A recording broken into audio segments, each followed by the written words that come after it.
उत्तराखंड हादसे में टनल में फंसे मजदूरों को निकालने की कोशिशें जारी, 15 शव बरामद, 170 लापता। अपनी हद में रहे भाजपा नेता, गुंडागर्दी नहीं होगी बर्दाश्त, विक्रमादित्य सिंह ने कहा। कांग्रेस कार्यकर्ता को धमकी पर हो गिरफ्तारी। मनमानी फीस नहीं वसूल सकेंगे निजी स्कूल, बजट सत्र में एक्ट होगा संशोधित। और ग्लेशियरों के पिघलने से हिमाचल के लिए खतरा बनी 800 झीलें, अलर्ट जारी, सैटेलाइट से होगी ग्लेशियर की निगरानी। नमस्कार, स्वागत है आपका द रीव टाइम्स न्यूज चैनल में। मैं हूं हेमराज चौहान। अब खबरें विस्तार से। उत्तराखंड के चमोली जिले के जोशीमठ में ग्लेशियर टूटने के कारण आए एवालांच से अलकनंदा और धौलीगंगा नदियों में भयंकर बाढ़ आ गई है। बाढ़ यहां पर 5 पुलों को बहा ले गई और रास्ते में आने वाले घरों, पास के एनटीपीसी पावर प्लांट और एक छोटे हाइड्रो पावर प्रोजेक्ट ऋषिगंगा को बुरी तरह से क्षतिग्रस्त कर दिया। इस आपदा में अब तक 16 लोगों की मौत होने की खबर है, वहीं लगभग 170 लोग लापता है। तपोवन एनटीपीसी पावर प्रोजेक्ट की सुरंग में 30 मजदूरों के फंसे होने की जानकारी है, जिन्हें निकालने की कोशिशें हो रही हैं। राष्ट्रीय और राज्य की आपदा प्रबंधन की टीम सहित यहां पर आईटीबीपी की टीमें भी लगी हुई हैं। भीषण आपदा का शिकार उत्तराखंड हुआ है। विशेषज्ञ बता पाएंगे कि उसका कारण क्या था, लेकिन अभी सरकार का पूरा ध्यान जिन लोगों को हम जीवन दे सकते हैं, जिनका जीवन बचा सकते हैं, सरकार का पूरा ध्यान उनकी ओर है।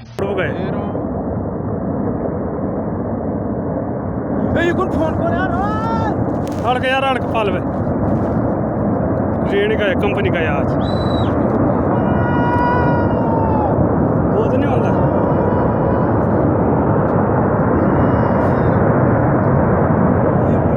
देखिए भाई, तूफान आ रहा जबरदस्त, कंपनी की तरफ जा रहा है। ये अनुमान के तहत मिसिंग 125 के आसपास हो सकते हैं, ज्यादा भी हो सकते हैं, क्योंकि अभी जो कंपनी के लोग हैं 35-36 लोग वहां पर काम कर रहे थे, उनमें से 5-6 लोग उनके सुरक्षित हैं, 2 पुलिस के जवान वो सुरक्षित हैं, तो एक 29-30 के आसपास वहां पर अनुमान है। लेकिन वहां पर डॉक्यूमेंट के कोई बच्चे ही नहीं है कि कागजों के आधार पर कुछ कह सकें। जानकारी है कि लगभग 170 लोग, जिनमें से एनटीपीसी प्लांट पर 148 और ऋषिगंगा में काम करने वाले 22 लोग शामिल हैं, वो लापता चल रहे हैं। एक टनल में फंसे 12 लोगों को आईटीबीपी टीम ने निकाला है, लेकिन एक दूसरी टनल में 30 लोग फंसे हुए हैं, जिन्हें बचाने की कोशिश लगातार जारी है। जानकारी है कि ये सुरंग 2.5 किलोमीटर लंबी है। ऋषिगंगा और तपोवन पावर प्रोजेक्ट बह जाने से करीब 700 करोड़ का नुकसान होने का अनुमान है। एनडीआरएफ और एसडीआरएफ सहित आईटीबीपी और पुलिस की कई टीमें लापता लोगों और शवों की खोज में जुटे हुए हैं। भीषण आपदा का शिकार उत्तराखंड हुआ है। ग्लेशियर टूटने से, खंडित होने से भारी नुकसान की संभावना है। ये ऋषिगंगा रेणी गांव के 2 पार्ट हैं। एक ऋषिगंगा के बाएं भाग में है, एक दाहिने भाग में है। एक सड़क पर, एक सड़क से ऊपर है। तो वहीं पर ये ऋषिगंगा पावर प्रोजेक्ट था, जो 13 मेगावाट से थोड़ा अधिक था। अभी 2020 में ही ये कमीशन हुआ था और इसमें लगभग 35 लोग काम करते थे। वहां पर हमारे पुलिस के भी 4 जवान सुरक्षा में थे, 2 तो छुट्टी पर थे क्योंकि 2 की ड्यूटी लगती थी और 2 वहां पर थे। तो दोनों के दोनों मिसिंग हैं और 29-30 के करीब जो ऋषिगंगा प्रोजेक्ट में काम करते थे, वो लोग मिसिंग हैं। उसी से लगभग 5 किलोमीटर डाउन स्ट्रीम में तपोवन में ये एनटीपीसी का निर्माणाधीन प्रोजेक्ट था और इसमें काफी संख्या में मजदूर काम कर रहे थे।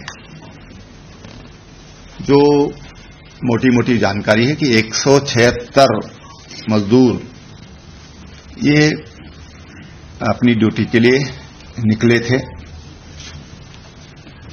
और वहां पर 2 टनल हैं। एक टनल में 15 लोग, क्योंकि वो संपर्क में आ गए मोबाइल पर, तो 15 लोग थे और दूसरी टनल में अनुमान है कि 35 लोग संभावित हैं। जब ये एवलांच आया तो 35-40 लोगों का अनुमान है कि वो जब लोग चिल्लाए, शोर हुआ, गांव जो आसपास जो ऊपर जो गांव थे उन्होंने वहां से आवाजें दी, तो 35-40 के करीब लोग वहां से वापस आ गए। कुछ को रेस्क्यू कर लिया गया। एक हल्का घायल है, लेकिन कोई खतरे वाली कोई बात नहीं है। और अभी तक 7 बॉडी रिकवर हुई है। जो दूसरी जो टनल है जिसमें 35-40 के करीब लोग, 35 के आसपास की संभावना है, वो बहुत मलबा वहां आने से और मलबा अंदर तक प्रवेश घुस गया उस सुरंग में, और सुरंग तक पहुंचना भी बहुत कठिन काम था, बहुत जोखिम भरा था।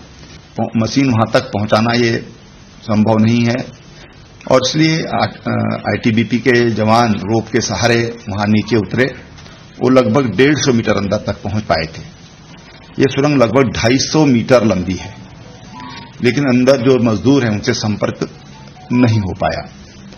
हमारी सेना के लोग वहां पर पहुंच गए हैं।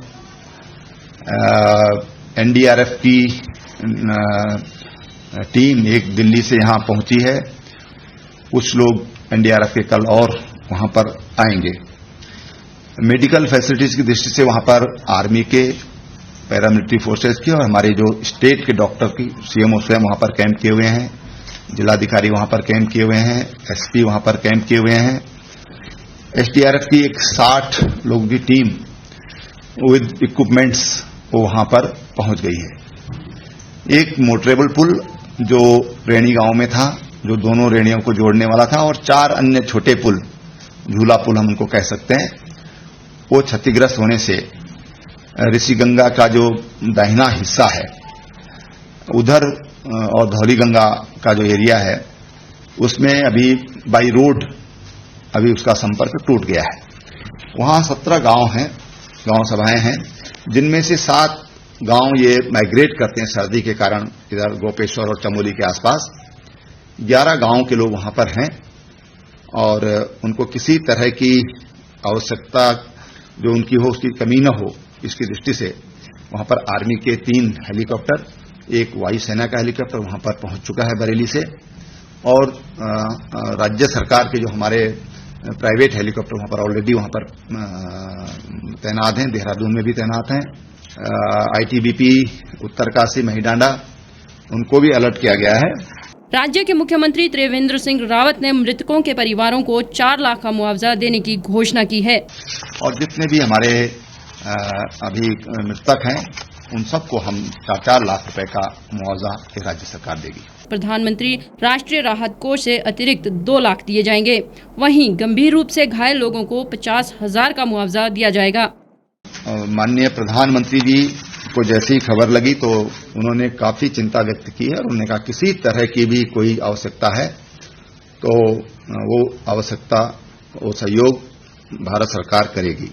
महामहिम राष्ट्रपति जी भी का भी फोन आया, उन सब ने बड़ी चिंता व्यक्त की है। इसके अलावा योगी जी, उन्होंने कहा कि कोई भी सहयोग है तो हम करने के लिए तैयार हैं। बिहार के मुख्यमंत्री नीतीश कुमार जी, गुजरात के मुख्यमंत्री विजय भाई रूपाणी, सबने सहयोग के लिए सब लोग आगे आए हैं। जो उद्योगपति हैं अनंत अंबानी, मुकेश अंबानी जी के बेटे, तो उन्होंने कहा हम अपने फाउंडेशन के लोग भेज रहे हैं, किसी तरह की भी सहयोग अगर देवभूमि के लिए आवश्यकता है तो हम लोग सहयोग करने के लिए तैयार हैं। पतंजलि योगपीठ के आचार्य बालकृष्ण जी, उन्होंने कहा जितने भी कोई अनाथ बच्चे हों, कोई बच्चे वो हों, तो हम उनको गोद लेने के लिए योगपीठ तैयार है, उनकी हम शिक्षा दीक्षा उनके लिए हम लोग तैयार हैं। और तत्काल कोई अगर आवश्यकता है तो उसके लिए उन्होंने कहा कोई भी अगर आवश्यकता वहां पर है तो हम सहयोग के लिए तैयार हैं, हम सरकार के साथ खड़े हैं।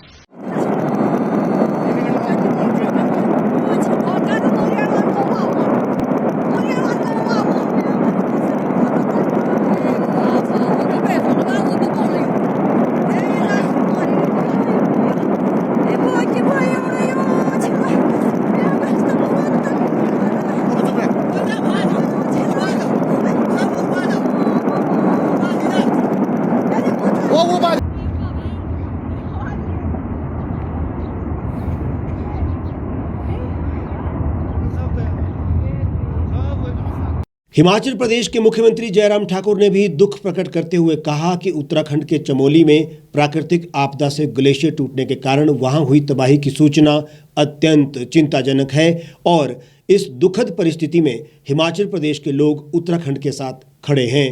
मुख्यमंत्री ने कहा कि वे ईश्वर और देवभूमि हिमाचल के सभी देवी देवताओं से इस कठिन समय में उत्तराखंड के सभी प्रभावित लोगों की सुरक्षा की प्रार्थना भी करते हैं।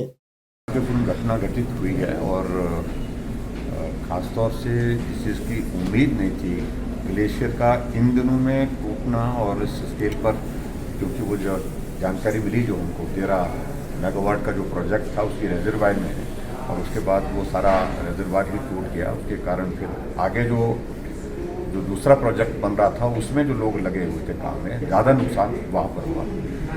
जो आदमी की ज़िंदगी का नुकसान ज़्यादा वहाँ पर हुआ है। कल मेरी चीफ मिनिस्टर उत्तराखंड से बात हुई और हिमाचल पूरी संवेदना व्यक्त करता है इस घटना पर, और बहुत बड़े स्तर पर इसमें जो नुकसान हुआ है आदरणीय प्रधानमंत्री जी ने व्यक्तिगत रूप से मुख्यमंत्री उत्तराखंड से बातचीत की है, और बातचीत करने के बाद जो सहयोग केंद्र सरकार की ओर से उनको दिया जा सकता है उस दृष्टि से भी। शिमला ग्रामीण विधायक विक्रमादित्य सिंह ने मुख्यमंत्री से मांग की है कि वो अपने नेताओं को अपनी हद में रहने को कहें। उन्होंने कहा कि भाजपा के लोग प्रदेश के लोगों को डराने धमकाने का प्रयास कर रहे हैं और सत्ता के बल पर आतंक फैलाने की जो कोशिश हो रही है उसे सहन नहीं किया जाएगा। विक्रमादित्य सिंह ने कहा कि उनके चुनाव क्षेत्र शिमला ग्रामीण में भाजपा गुंडागर्दी पर उतर आई है। उनके कार्यकर्ताओं को देख लेने और जान से मार देने की धमकियां तक दी जा रही हैं।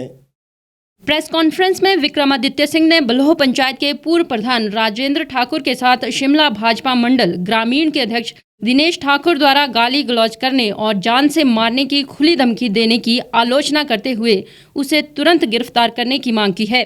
उन्होंने कहा कि इस प्रकार की तानाशाही और धमकियां सहन नहीं की जा सकती। उन्होंने कहा कि उन्हें अपने सभी लोगों की चिंता है और उनकी सुरक्षा का पूरा जिम्मा उनका और प्रशासन के साथ सरकार का भी है। विक्रमादित्य सिंह ने इस संदर्भ में राजेंद्र ठाकुर द्वारा पुलिस में दी गई उसकी शिकायत पर तुरंत कार्रवाई करने की मांग करते हुए दोषी को जल्द गिरफ्तार करने को कहा है, जिससे उनके क्षेत्र में किसी भी तनाव से समय रहते बचा जा सके। भाजपा के कई नेता जो सत्ता के नशे में चूर हैं, और केवल बड़े स्तर के नेता ही नहीं मगर उनके जो ब्लॉक स्तर के नेता भी हैं, उन्होंने भी अभी एक मामला सामने आया है मेरे निर्वाचन क्षेत्र का, जहां पे भाजपा ने विकास के कार्य तो कोई किए नहीं है, मगर जैसा मैंने कहा कि जिस तरीके से लोगों को धमकाने की कोशिश करी जा रही है उसका एक सीधा मामला आज हमारे समक्ष आया है। आज हमारे बीच जो मेरी ग्राम पंचायत है, एक ग्राम पंचायत बलोह, वहाँ के पूर्व प्रधान उपस्थित है, जिनको भाजपा के जो माननीय अध्यक्ष है, मैं उनकी इज्जत करता हूँ क्योंकि वो भाजपा के अध्यक्ष है जो है शिमला ग्रामीण के, मगर मेरा आज मैं आहत भी हूँ जिस तरीके की भाषा शैली और जिस तरीके का उन्होंने सत्ता में चूर होके जो है एक अपनी बात रखी है, मैं समझता हूं कि ये बहुत दुर्भाग्यपूर्ण है। जिस भाषा शैली का उन्होंने प्रयोग किया, जिस तरीके से उन्होंने ये कहा कि हम आपको जो है आपके घर में आके आपके परिवार को जो है वो अपनी पिस्टल लेके जो है वो उनको गोली मार देंगे। अगर इस तरीके के लोग जो है वो किसी पार्टी का नेतृत्व कर रहे हैं एक विधानसभा क्षेत्र का, मैं समझता हूं कि वो उस पार्टी के लिए भी ये चीज़ अच्छी नहीं है।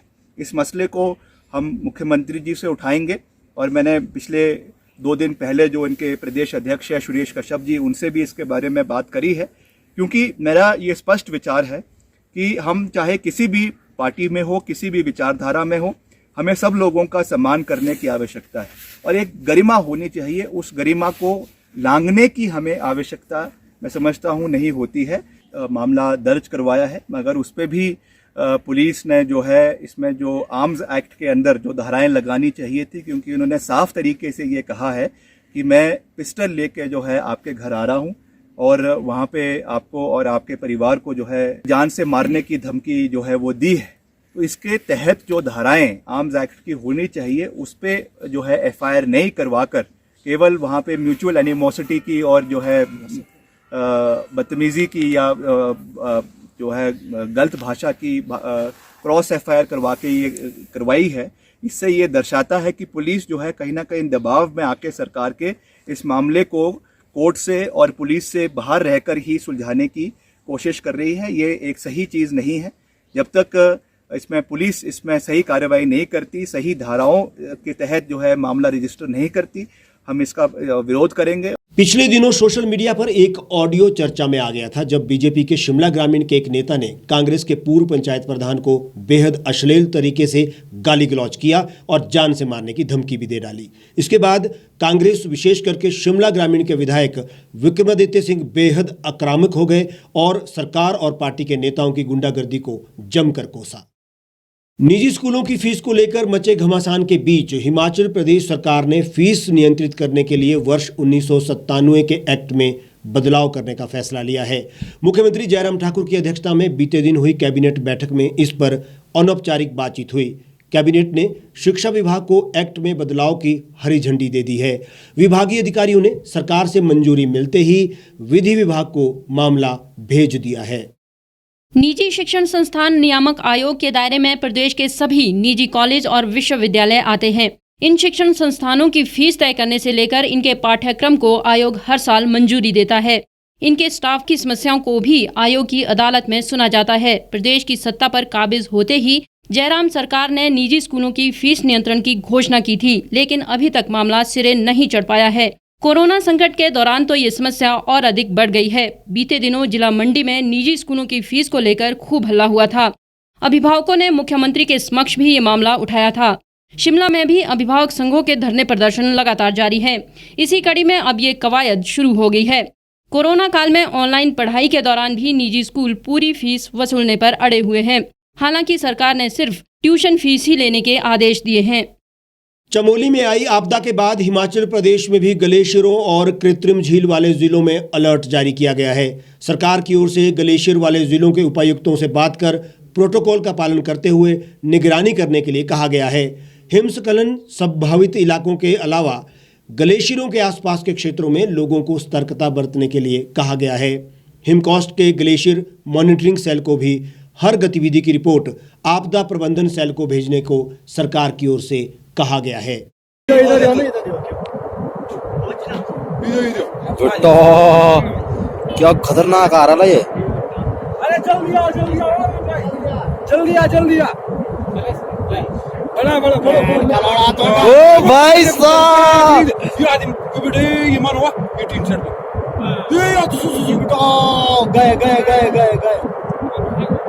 गए। हिमाचल प्रदेश के हिमालयी क्षेत्रों में ग्लोबल वार्मिंग की वजह से लगातार नई झीलों का बनना जारी है। बढ़ते तापमान की वजह से ग्लेशियर लगातार पिघल रहे हैं। इससे ऊंचाई वाले इलाकों में करीब 800 छोटी बड़ी झीलें बन चुकी है। 550 से ज्यादा झीलें हिमाचल प्रदेश के लिहाज से संवेदनशील बताई गई हैं। इन झीलों पर विज्ञान प्रौद्योगिकी एवं पर्यावरण परिषद का सेंटर फॉर क्लाइमेट चेंज लगातार अध्ययन कर रहा है। वैज्ञानिकों की माने तो तापमान में बढ़ोतरी की वजह से ग्लेशियरों का पिघलना पिछले कुछ समय में और बढ़ गया है। इसकी वजह से कृत्रिम झीलों का आकार भी लगातार बढ़ रहा है। पिछले कुछ सालों में ही सतलुज, चिनाब, रावी और ब्यास बेसिन पर 100 से अधिक नई प्राकृतिक झीलें बन चुकी हैं। सतलुज बेसिन पर कुल 500, चिनाब में 120, ब्यास में 100 और रावी में 50 झीलें बनी हुई हैं। वर्ष 2014 में सतलुज बेसिन पर 391 झीलें थी। इन हालातों को देखते हुए सरकार ने प्रदेश में अलर्ट जारी कर दिया है। झीलों में लगातार पानी की मात्रा बढ़ रही है। ऐसे में उन पर नजर रखना और भी जरूरी हो गया है। यही वजह है कि इन झीलों और उनके बढ़ने में मददगार ग्लेशियरों पर निगरानी के लिए सैटेलाइट की मदद ली जा रही है। हम भी हिमाचल प्रदेश में निश्चित रूप से इन सारी बातों पर विचार करेंगे। जहाँ इस प्रकार की परिस्थितियाँ हैं, जहाँ ग्लेशियर टूट करके रेजर्वायर में जाने की जिसकी संभावना हो, उसमें क्या चीज़ें सोची जा सकती है। हिमाचल में संभावित खतरे को देखते हुए सरकार की ओर से अलर्ट जारी कर सभी को सतर्क रहने के लिए कहा गया है। ये हम सब के लिए एक विषय है सोचने के लिए। जहाँ हम हाइडल प्रोजेक्ट्स के निर्माण कर रहे हैं, उसमें इन चीज़ों के लिए हम एहतियात के तौर, सावधानी के तौर पर आने वाले समय में जो चीज़ें आवश्यक हैं करने की दृष्टि से, ताकि इस तरह की घटनाएं घटित ना हो, तो वो मुझे लगता है कि एक सब लोगों के लिए सोचने का विषय है। हम भी हिमाचल प्रदेश में निश्चित रूप से इन सारी बातों पर विचार करेंगे। जहाँ इस प्रकार की परिस्थितियाँ हैं, जहाँ ग्लेशियर टूट करके रेजर्वायर में जाने की जिसकी संभावना ना हो, उसमें क्या चीज़ें सोची जा सकती है, क्या चीज़ें की जा सकती है, ये एक विषय है। इस बुलेटिन में फिलहाल इतना ही। आप बने रहिए और देखते रहिए द रीप टाइम्स। गांव की चौपालों से लेकर संसद के गलियारों तक, गृहिणी के चूल्हे से लेकर निवेश और बाजारों तक, किसानों के हाल से लेकर खेत और खलिहानों तक, शिक्षा और स्वास्थ्य से लेकर खेल के मैदानों तक, संसद के प्रधान से लेकर पंचायत के पंच तक, सेंट्रल हॉल से लेकर ग्राम सभा के मंच तक, हर खबर पर रहेगी हमारी पैनी नजर।